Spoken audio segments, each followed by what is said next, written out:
سبيل الدموع سبيل مريح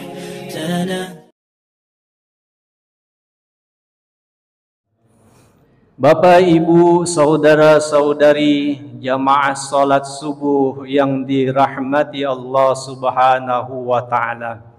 Pada kesempatan yang berbahagia ini, saya ingin berbagi dalam menyampaikan kultum subuh, yaitu puasa melatih kesabaran. Kata sabar, Pak, kata sabar, Bu, sangat mudah untuk kita ucapkan. Kata sabar sangat mudah untuk kita lafalkan. Sepakat ya Pak? Sepakat ya Bu? Akan tetapi sangat sulit sekali untuk diterapkan. Sulit sekali untuk diamalkan di dalam kehidupan sehari-hari kita.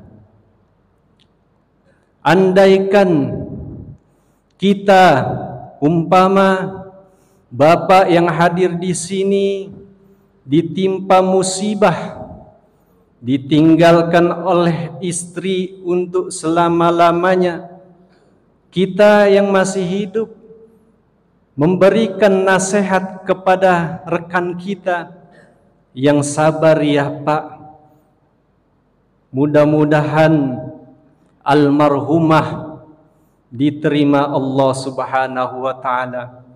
Yang sabar ya Pak, mudah-mudahan almarhumah dilapangkan kuburnya. Yang sabar Pak, mudah-mudahan almarhumah ditempatkan di surganya Allah Subhanahu wa Ta'ala. Ada Pak di sini yang duda, maaf. Ada Pak ya. Begitu juga dengan ibu.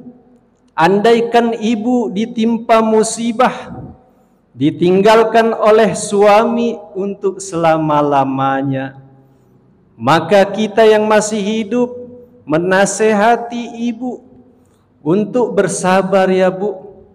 Yang tabah ya Bu, mudah-mudahan suami ibu husnul khatimah. Mudah-mudahan suami ibu dilapangkan kuburnya. Mudah-mudahan Allah tempatkan suami ibu di surganya Allah Subhanahu wa Ta'ala. Ada Pak, mohon maaf Bu, ada di sini yang janda. Ada tuh Pak katanya.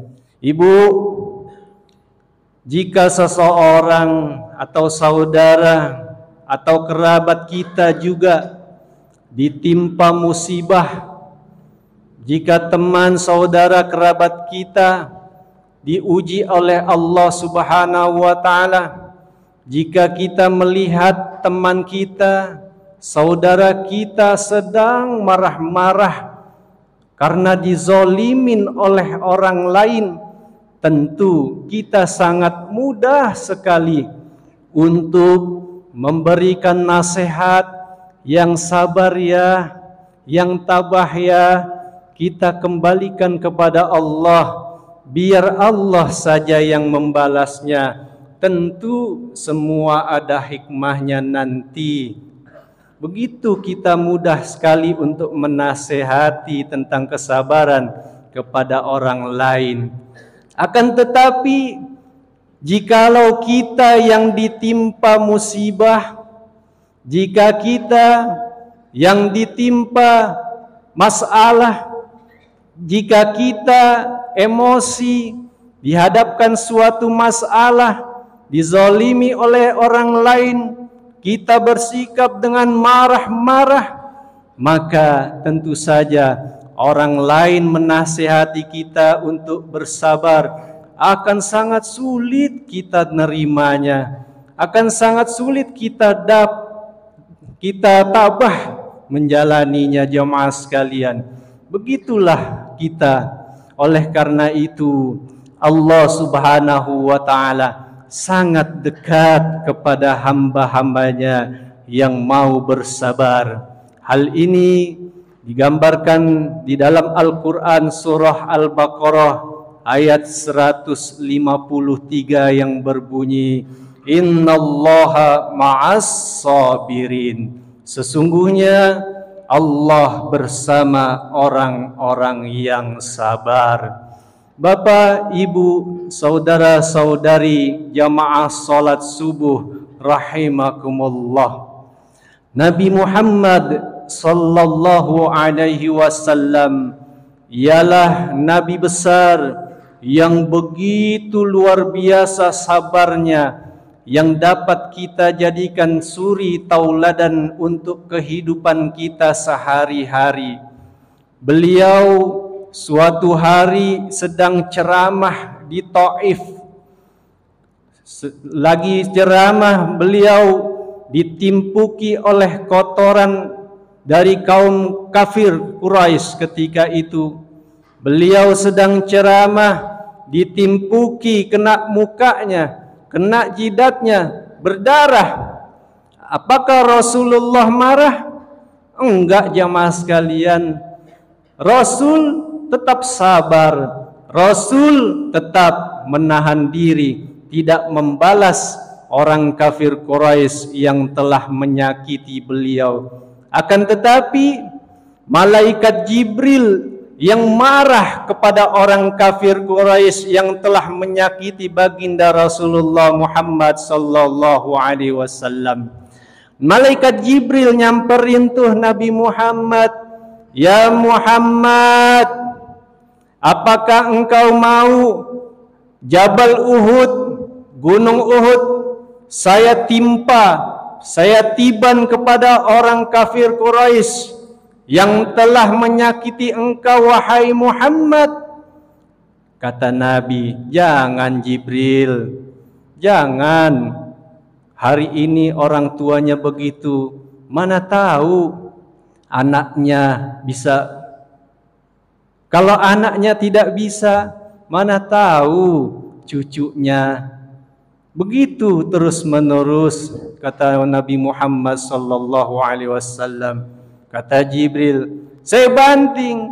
"Jangan Jibril, jangan. Begitu luar biasa engkau, wahai Muhammad.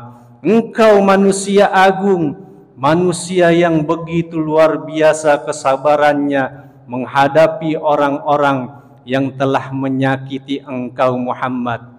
Lalu apa yang engkau mau, wahai Muhammad?" Nabi Muhammad menjawab permintaan Jibril, "Saya ingin berdoa kepada Allah.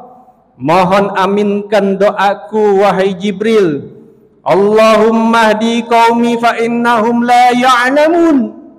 Ya Allah, berilah petunjuk kepada orang-orang kafir yang telah menyakiti aku, karena mereka tidak tahu apa-apa.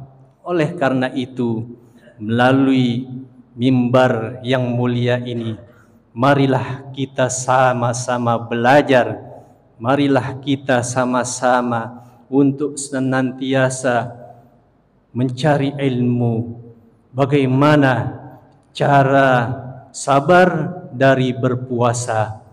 Karena puasa itu sejatinya ialah melatih kesabaran kita, dan memang puasa itu membutuhkan kesabaran. Sebagaimana sabda Rasulullah sallallahu alaihi wasallam, "As-saumu nisfus sabri." Puasa itu separuh dari kesabaran. Kenapa bisa demikian? Andai kata ada sebuah makanan, andai kata ada segelas minuman yang begitu menyegarkan, sedangkan kita berpuasa di tengah hari, di mana di tengah hari matahari begitu panas luar biasa, begitu terik sekali matahari sampai menembus kain atau pakaian yang kita pakai ke dalam kulit dan menembus ke tulang kita, jamaah sekalian. Sulit sekali, jamaah sekalian. Oleh karena itu, makanan dan minuman itu tidak akan kita sentuh. Makanan dan minuman itu tidak akan kita makan dan minum, karena kita tetap harus sabar menunggu. Kita harus sabar menanti sampai beduk maghrib ditabuh.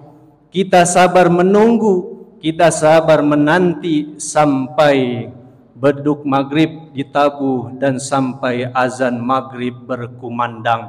Barulah kita makan makanan yang ada di depan mata kita dan meminum minuman yang ada di depan mata kita. Kalau kita tidak sabar, Pak, kalau kita tidak sabar, Bu, jangankan makanan dan minuman yang ada di depan mata kita, yang ada di dalam lemari, yang ada di dalam kulkas rumah kita saja, kalau kita tidak sabar, perut kita sedang lapar, mulut kita, tenggorokan kita sedang haus-hausnya, maka kita akan mengambil makanan yang ada di dalam lemari kita. Kita akan mengambil air minuman yang dingin dan segar di dalam kulkas kita. Secara diam-diam kita makan dan secara diam-diam kita minum.